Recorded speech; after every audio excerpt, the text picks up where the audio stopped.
চলে আসলাম বন্ধুরা নিয়োগপত্রে। এখানে প্রথমে বলতে চাই যে আবেদন অনলাইনে যে আবেদন শুরু হবে 1 অক্টোবর 2024 এবং শেষ হবে 15 অক্টোবর 2024।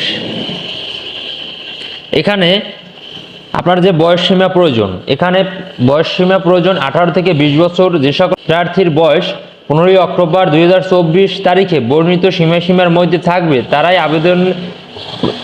আবেদনের যোগ্য ফর্মে বিবেচিত হবে। এক্ষেত্রে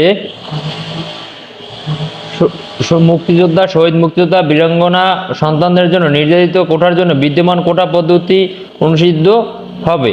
এখানে যদি আপনার 15 অক্টোবর 2024 তারিখের ভিতর 18 থেকে 20 বছর হয় তাহলে আপনি এখানে আবেদন করতে পারবেন। এবং শিক্ষাগত যোগ্যতা প্রয়োজন এসএসসি অথবা সমমান পরীক্ষায় উত্তীর্ণ কমপক্ষে 2.50 থাকতে হবে, তাহলে আপনি আবেদন করতে পারবেন। না করতে হবে জাতীয়তা বাংলাদেশের স্থায়ী নাগরিক হতে হবে। বৈবাহিক অবস্থা অবিবাহিত এবং তালাক